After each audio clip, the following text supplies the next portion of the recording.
Sore itu di bulan September, seperti sore-sore biasa di pinggiran kota Surabaya, ketika Hendra Wijaya, salah satu pengusaha terkaya di Jawa Timur, melihat sesuatu yang membuatnya terpaku tak bernapas. Ia baru saja pulang dari rapat bisnis, pikirannya masih dipenuhi angka-angka dan kontrak, ketika ia melihat putranya Bayu, 8 tahun dan terpaksa duduk di kursi roda sejak lahir, berdiri di trotoar dekat rumah, tapi ia tidak sendirian. Di sampingnya ada seorang anak perempuan yang belum pernah Hendra lihat sebelumnya, gadis kecil berusia sekitar 10 tahun dengan pakaian kotor dan sobek, rambut kusut, lutut penuh luka. Gadis itu sedang melakukan sesuatu yang luar biasa.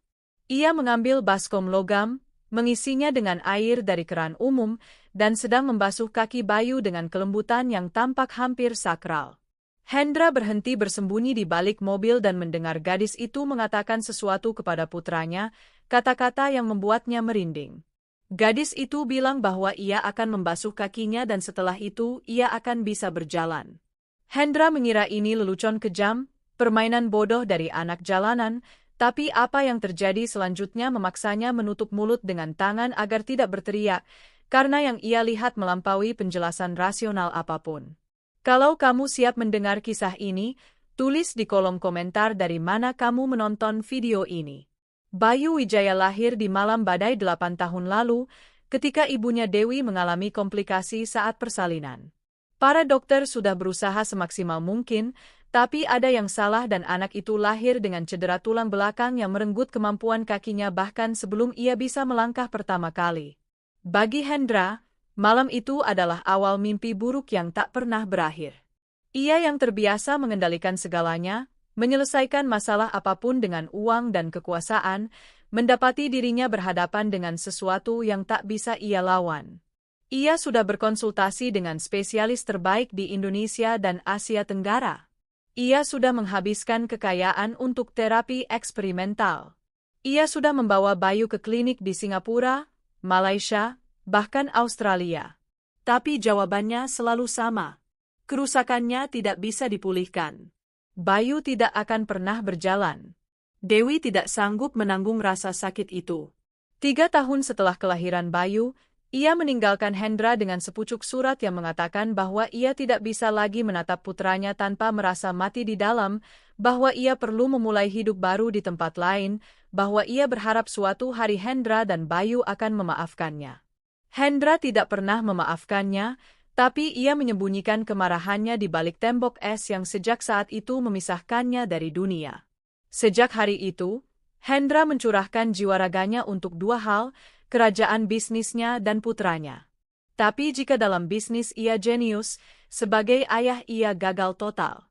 Ia tidak tahu bagaimana berbicara dengan Bayu.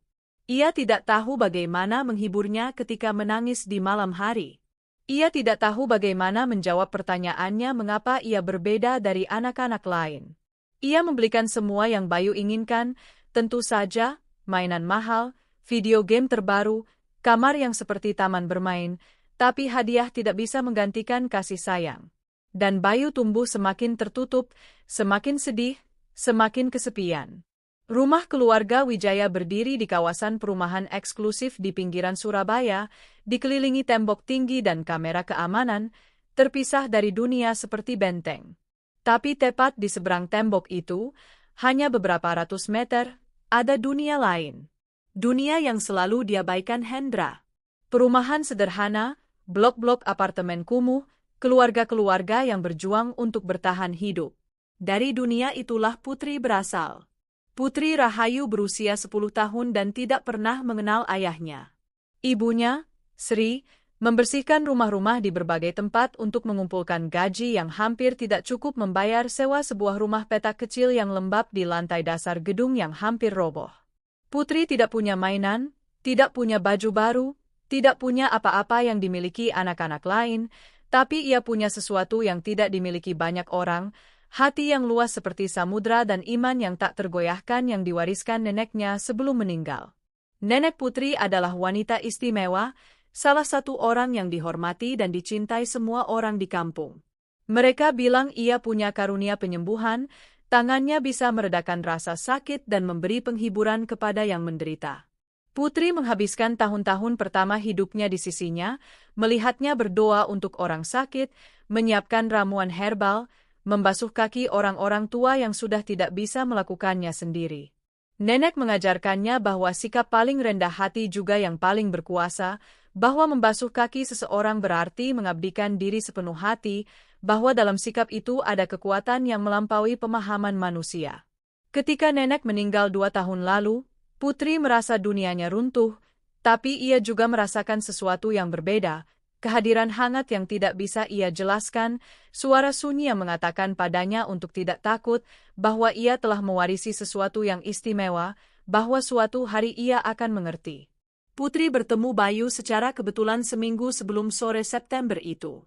Ia keluar mencari botol plastik untuk dijual demi beberapa rupiah, ketika melihat seorang anak di kursi roda menangis sendirian di trotoar depan rumah besar, ia menghampirinya tanpa berpikir, seperti yang selalu ia lakukan ketika melihat seseorang menderita, dan bertanya apa yang terjadi.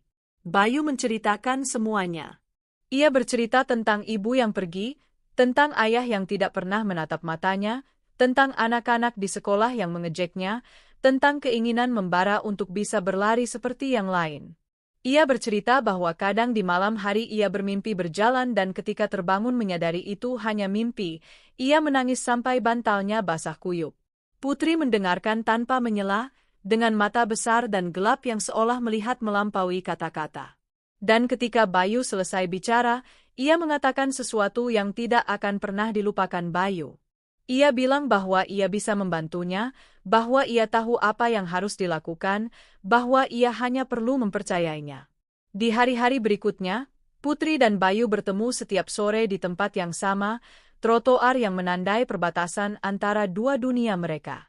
Pertemuan itu singkat, karena Bayu harus pulang sebelum ayahnya kembali dari kerja, tapi sangat bermakna, penuh kata-kata dan keheningan yang menciptakan ikatan yang semakin kuat. Putri menceritakan kehidupannya kepada Bayu, tentang ibu yang bekerja sepanjang hari, tentang rumah petak kecil tempat mereka tidur bersama di ranjang yang sama, tentang mimpi-mimpinya terbang di atas atap-atap Surabaya dan melihat sungai Bengawan Solo berkilau di bawah matahari. Bayu mendengarkan dengan terpesona. Ia yang punya semua uang di dunia, tapi tidak pernah merasakan kebebasan yang Putri ceritakan, kebebasan yang tidak bergantung pada benda, tapi pada hati. Dan Putri menceritakan tentang nenek, tentang tangannya yang menyembuhkan, tentang ritual membasuh kaki yang sudah ia lihat ratusan kali. Ia bilang nenek mengajarkannya bahwa sikap itu bukan sekadar kebersihan atau kerendahan hati, itu sesuatu yang lebih dalam, tindakan cinta murni yang bisa membuka pintu-pintu yang tampak tertutup selamanya. Suatu hari, Putri bilang kepada Bayu bahwa ia ingin mencoba, ingin membasuh kakinya seperti yang dilakukan neneknya kepada orang sakit. Ia ingin melihat apakah ia juga mewarisi karunia yang semua orang bicarakan. Bayu menatapnya dengan campuran harapan dan ketakutan. Ia ingin mempercayainya, tapi takut berharap. Ia takut ini akan menjadi kekecewaan lain dalam hidup yang penuh kekecewaan. Tapi Putri tidak menyerah.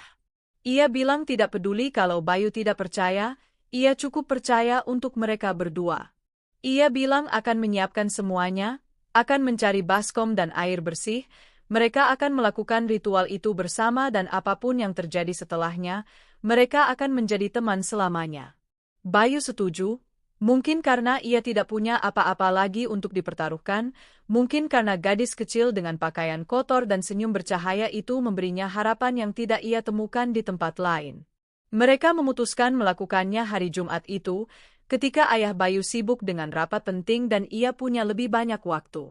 Putri menghabiskan hari-hari berikutnya mempersiapkan diri.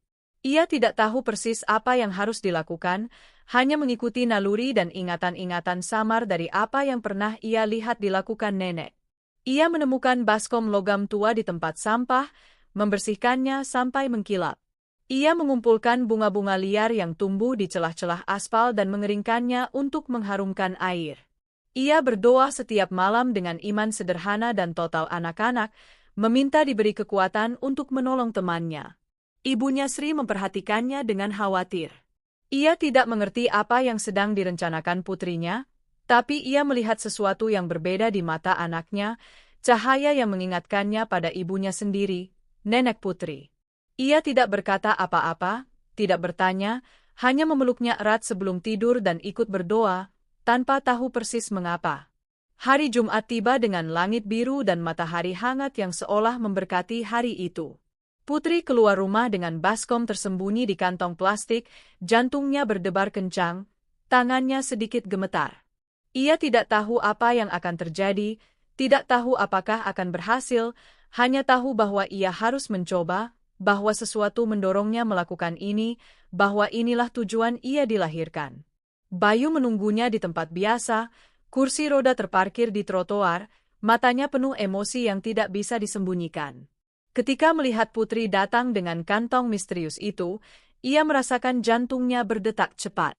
Untuk pertama kalinya dalam waktu lama, ia merasakan sesuatu yang mirip harapan.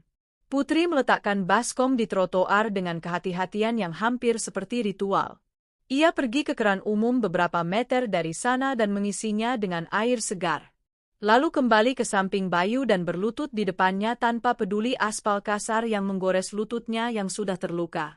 Ia mengambil ceret kecil yang dibawanya, yang sama yang dulu ia gunakan untuk menyiram bunga di balkon nenek ketika masih hidup, dan mulai menuangkan air ke kaki Bayu dengan kelambatan yang seolah menghentikan waktu. Air mengalir segar dan bersih, dan Putri menyertainya dengan tangannya, memijat lembut kaki-kaki yang tidak pernah menyentuh tanah untuk berjalan. Sambil membasuh, Putri berdoa, tidak dengan suara keras, tidak dengan kata-kata yang tepat, tapi dengan hati, dengan intensitas sunyi yang diajarkan neneknya.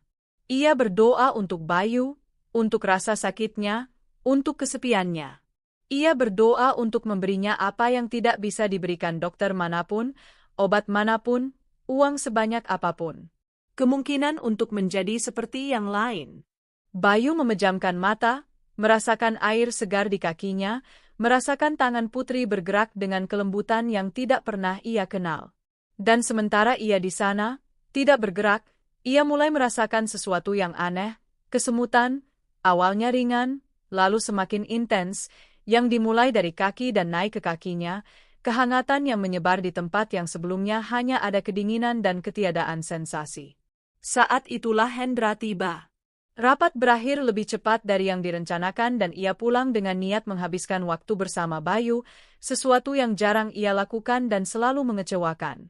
Tapi ketika melihat putranya tidak ada di rumah, ia keluar mencarinya dan yang ia temukan membuatnya membeku. Putranya, pewaris kerajaannya, ada di trotoar bersama anak jalanan yang membasuh kakinya di baskom berkarat. Hendra merasakan kemarahan memuncak. Ia mengira ini lelucon kejam, gadis kecil itu memanfaatkan kepolosan Bayu. Ia hampir saja campur tangan, berteriak, mengusir pengemis itu ketika ia mendengar kata-kata Putri. Gadis itu sedang mengatakan kepada Bayu bahwa ia akan segera berjalan, bahwa kakinya sudah bersih sekarang, bahwa nenek memberitahunya air bersih membawa pergi rasa sakit dan membuka jalan yang tertutup. Hendra membeku, tangannya sudah terangkat untuk memanggil putranya, napasnya tertahan. Ia berpikir ini hal paling absurd yang pernah ia dengar, tahayul konyol, harapan palsu dari gadis bodoh. Tapi kemudian ia melihat sesuatu yang membuatnya bisu. Bayu membuka matanya dan di mata itu ada sesuatu yang berbeda, cahaya yang tidak pernah Hendra lihat selama bertahun-tahun. Apakah kamu menikmati cerita ini? Tinggalkan like dan subscribe ke channel ini. Sekarang kita lanjutkan videonya.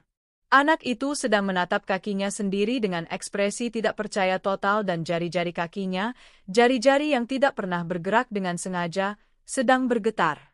Hendra menutup mulutnya dengan tangan untuk menahan teriakan. Ini tidak mungkin benar. Ini tidak mungkin nyata.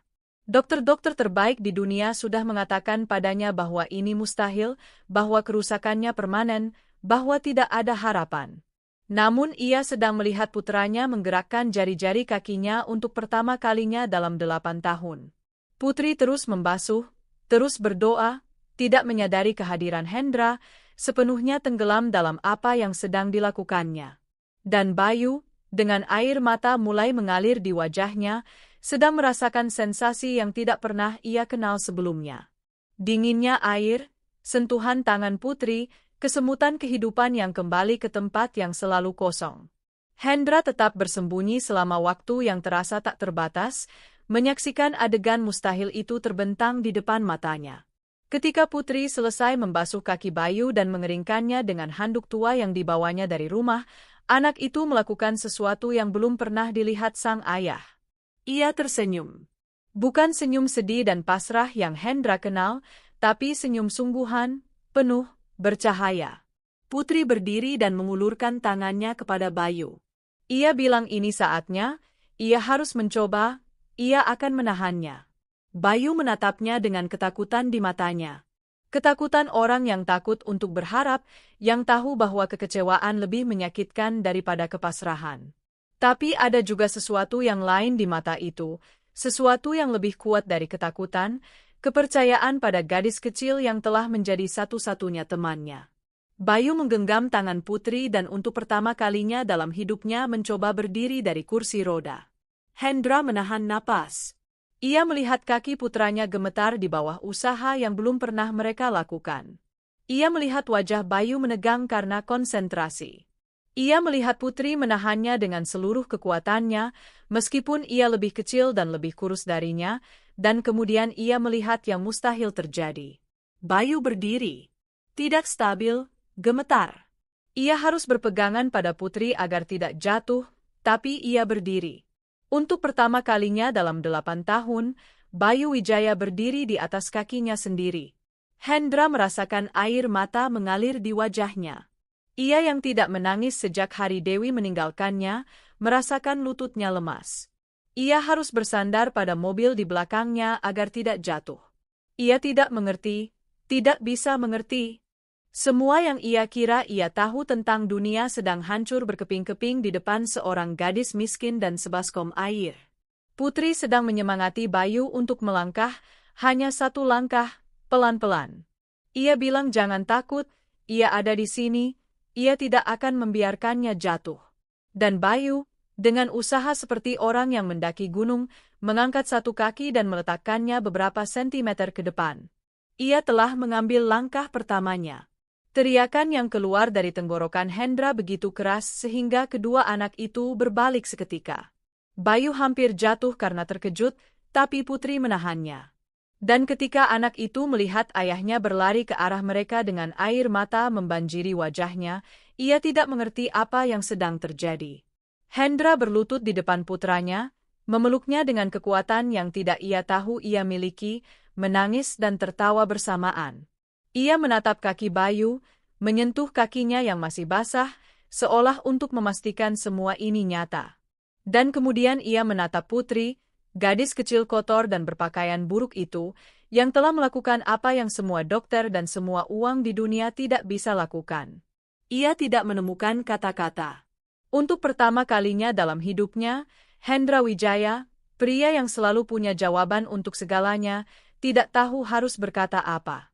Ia hanya menggenggam tangan Putri dan meremasnya, sementara air mata terus mengalir dan dunianya menyusun ulang dirinya dalam bentuk yang sepenuhnya baru.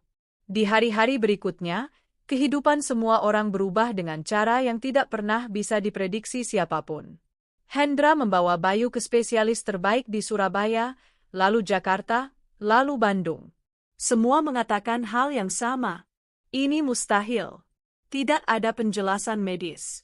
Kerusakan di tulang belakang masih ada, tapi entah bagaimana koneksi saraf telah beregenerasi dengan cara yang tidak bisa dijelaskan sains. Beberapa menyebutnya mukjizat, yang lain menyebutnya remisi spontan yang sangat langka. Yang lain menolak berkomentar karena yang mereka lihat bertentangan dengan semua yang mereka ketahui. Tapi Bayu tidak peduli dengan penjelasan, ia hanya peduli bahwa ia bisa berjalan. Hari-hari pertama sangat sulit, kaki yang lemah setelah 8 tahun tidak bergerak, otot-otot yang mengecil yang harus belajar berfungsi kembali. Tapi dengan fisioterapi dan terutama dengan tekad membara dari seseorang yang telah menerima kesempatan kedua, Bayu membaik setiap hari. Setelah seminggu ia melangkah tanpa bantuan meskipun masih goyah. Setelah sebulan, ia berjalan ke seluruh rumah. Setelah 3 bulan, ia berlari di taman rumah, tertawa dengan kegembiraan murni yang hanya anak-anak yang bisa ungkapkan. Tapi perubahan terbesar bukan di kaki Bayu, tapi di hati Hendra.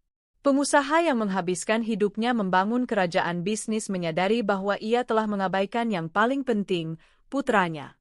Ia menyadari bahwa semua uang itu, semua kekuasaan itu tidak berarti apa-apa jika ia tidak bisa menatap mata Bayu, jika ia tidak bisa memeluknya saat ketakutan, jika ia tidak bisa mengatakan bahwa ia mencintainya, dan ia menyadari hal lain, bahwa ia harus melakukan sesuatu untuk putri dan ibunya. Hendra pergi mencari Sri di rumah petaknya yang bobrok dan apa yang ia lihat menghantamnya seperti pukulan di perut. Dua orang yang tinggal di ruang lebih kecil dari kamar mandinya, dengan kelembapan merambat di dinding dan pipa-pipa yang bocor, dengan kulkas yang setengah kosong dan pakaian tambalan yang dijemur di tali. Gadis kecil yang telah membuat mukjizat untuk putranya tinggal dalam kondisi yang tidak akan ia harapkan bahkan untuk musuh terburuknya. Sri menatapnya dengan curiga ketika ia muncul di pintu. Ia tidak mengerti apa yang diinginkan pria kaya ini. Ia takut ia datang untuk mengeluh tentang sesuatu yang telah dilakukan putri. Tapi ketika Hendra menceritakan apa yang terjadi, ketika ia bilang putrinya telah mengembalikan kaki putranya, Sri menangis. Ia menangis karena bahagia, karena lega, karena bangga memiliki putri yang begitu istimewa, dan ia menangis untuk sang nenek, wanita luar biasa yang telah mewariskan kepada putri sesuatu yang melampaui pemahaman manusia. Hendra membuat tawaran kepada Sri yang mengubah hidupnya. Ia menawarkan pekerjaan di perusahaannya, bukan sebagai pembantu rumah tangga, tapi sebagai kepala staf rumah tangga, dengan gaji sungguhan dan semua tunjangan. Ia menawarkan sebuah unit di kompleks perumahan di sebelah rumahnya, tempat yang terang dan kering di mana putri bisa tumbuh seperti yang ia layak dapatkan. Ia menawarkan untuk membayar pendidikan putri di sekolah-sekolah terbaik, memberinya semua kesempatan yang telah dirampas kemiskinan darinya. Sri menolak awalnya, terlalu bangga untuk menerima apa yang tampak seperti sedekah. Tapi Hendra menjelaskan bahwa ini bukan sedekah, ini rasa terima kasih. Ia menjelaskan bahwa putrinya telah memberinya sesuatu yang tidak bisa dibeli dengan semua uang di dunia dan ia hanya ingin membalas sebagian kecil dari hadiah itu. Akhirnya, Sri menerima, bukan untuk dirinya sendiri, tapi untuk putri. Ia menerima karena ingin putrinya memiliki kesempatan yang tidak pernah ia miliki, karena ingin ia bisa belajar dan tumbuh dan menjadi semua yang layak dimiliki hatinya yang luar biasa. Setahun kemudian, di rumah keluarga Wijaya diadakan pesta yang sangat berbeda dari pesta-pesta yang pernah diselenggarakan Hendra di masa lalu. Tidak ada politisi atau pengusaha, tidak ada kontrak untuk ditandatangani, tidak ada aliansi untuk disegel. Hanya ada orang-orang yang saling menyayangi berkumpul untuk merayakan ulang tahun pertama mukjizat itu. Bayu berlari di taman bersama putri, berteriak dan tertawa seperti semua anak seusianya. Tidak ada yang melihat mereka yang bisa membayangkan bahwa setahun lalu ia tidak bisa menggerakkan kakinya, bahwa ia dikutuk untuk duduk di kursi roda seumur hidup. Ia berlari dengan kealamian yang sama seperti bernapas, seolah tidak pernah melakukan hal lain. Sri mengobrol dengan beberapa tetangga, anggun dengan gaun baru yang bisa ia beli dengan gajinya, santai seperti yang tidak pernah ia rasakan selama bertahun-tahun. Rumahnya penuh cahaya dan bunga. Putri punya kamar sendiri dengan buku-buku dan mainannya. Hidup telah menjadi sesuatu yang indah, bukan lagi perjuangan terus-menerus untuk bertahan hidup. Hendra menyaksikan semua ini dari teras dan untuk pertama kalinya sejauh yang bisa ia ingat, ia merasa damai. Ia telah memahami hal-hal yang semua kesuksesan bisnisnya tidak pernah ajarkan padanya. Ia telah memahami bahwa kekayaan sejati tidak diukur dari rupiah di rekening bank, tapi dari orang-orang yang mencintaimu. Ia telah memahami bahwa kekuasaan sejati bukan memerintah orang lain, tapi membantu mereka. Ia telah memahami bahwa mukjizat terbesar bukan kesembuhan Bayu, tapi transformasi hatinya sendiri. Putri menghampirinya, sedikit terengah-engah karena berlari, dengan rambut kusut dan senyum bercahaya. Ia bertanya apakah boleh duduk di sampingnya dan Hendra mengangguk, memberinya tempat di bangku teras. Mereka duduk dalam keheningan sebentar, memandang Bayu yang bermain di bawah. Lalu, Putri mengatakan sesuatu yang tidak Hendra duga. Ia bilang ia tahu mengapa mukjizat itu terjadi. Ia bilang neneknya mengajarkannya bahwa mukjizat tidak datang dari ketiadaan, mukjizat datang dari cinta. Dan hari itu ketika ia membasuh kaki Bayu, ia tidak melakukan sesuatu yang istimewa. Ia hanya menyayangi anak sedih yang membutuhkan seseorang untuk percaya padanya. Hendra menatap gadis 11 tahun yang berbicara dengan kebijaksanaan orang tua itu dan memahami bahwa ia benar. Mukjizat itu bukan air di baskom, bukan tangan putri di kaki Bayu. Mukjizat itu adalah cinta, cinta murni dan tanpa syarat yang hanya anak-anak yang bisa berikan, cinta yang tidak meminta imbalan dan justru karena itu menerima segalanya. Ia teringat sesuatu yang pernah dibacanya di suatu tempat lama sekali, bahwa mukjizat bukan penangguhan hukum alam, tapi manifestasi hukum yang lebih tinggi yang biasanya tidak kita lihat. Dan ia memahami bahwa hukum itu adalah cinta, selalu dan hanya cinta. Malam itu, ketika para tamu sudah pergi dan rumah kembali sunyi, Hendra masuk ke kamar Bayu untuk mengucapkan selamat malam. Ini adalah sesuatu yang baru mulai ia lakukan setelah mukjizat itu, sesuatu yang dulu terasa tidak berguna atau memalukan dan sekarang telah menjadi momen terpenting dalam harinya. Bayu sudah di tempat tidur, lelah karena banyak berlari dan bermain, tapi matanya masih terbuka, berkilau dalam kegelapan. Hendra duduk di tepi tempat tidur dan membelai rambutnya, seperti yang ia lakukan setiap malam. Bayu bilang ia bahagia, bukan hanya karena kakinya, meskipun itu penting. Ia bahagia karena punya ayah yang menatap matanya, sahabat yang seperti kakak perempuan, kehidupan yang layak untuk dijalani. Ia bahagia karena tidak lagi sendirian. Hendra merasakan air mata naik, tapi kali ini ia tidak menahannya. Ia membiarkannya mengalir bebas karena telah memahami bahwa menangis bukan kelemahan, tapi kekuatan, bahwa menunjukkan emosi bukan memalukan, tapi keberanian. Ia memeluk putranya dan bilang bahwa ia juga bahagia dan kebahagiaan itu mereka berhutang pada seorang gadis kecil dengan pakaian kotor dan hati emas. Seorang gadis kecil yang percaya pada yang mustahil dan membuat yang luar biasa terjadi. Di luar jendela, bintang-bintang bersinar di atas Surabaya seperti belum pernah bersinar sebelumnya. Atau mungkin mereka bersinar seperti biasa. Dan Hendra baru saja belajar untuk melihatnya. Kisah ini mengingatkan kita bahwa mukjizat itu ada, meskipun tidak selalu dalam bentuk yang kita harapkan.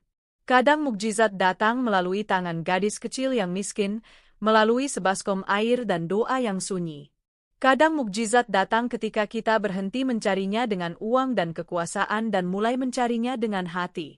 Kisah ini mengingatkan kita bahwa iman bukan hanya soal agama, tapi tentang kepercayaan pada kemungkinan bahwa hal-hal bisa berubah, bahwa hari esok bisa berbeda dari hari ini, bahwa cinta bisa melakukan apa yang logika bilang mustahil.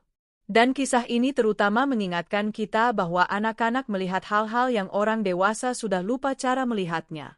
Mereka percaya pada hal-hal yang orang dewasa sudah berhenti percaya dan justru karena itulah mereka bisa melakukan hal-hal yang orang dewasa tidak bisa lakukan. Jika kisah ini menyentuh hatimu, jika kisah ini membuatmu percaya, meskipun hanya sesaat, bahwa mukjizat itu mungkin, maka biarkan orang-orang yang datang setelahmu juga mengetahuinya. Sebuah gestur kecil, semenit waktumu, bisa membawa kisah ini kepada seseorang yang membutuhkannya, seseorang yang mungkin sedang menunggu mukjizatnya sendiri. Terima kasih sudah menemaniku sampai akhir.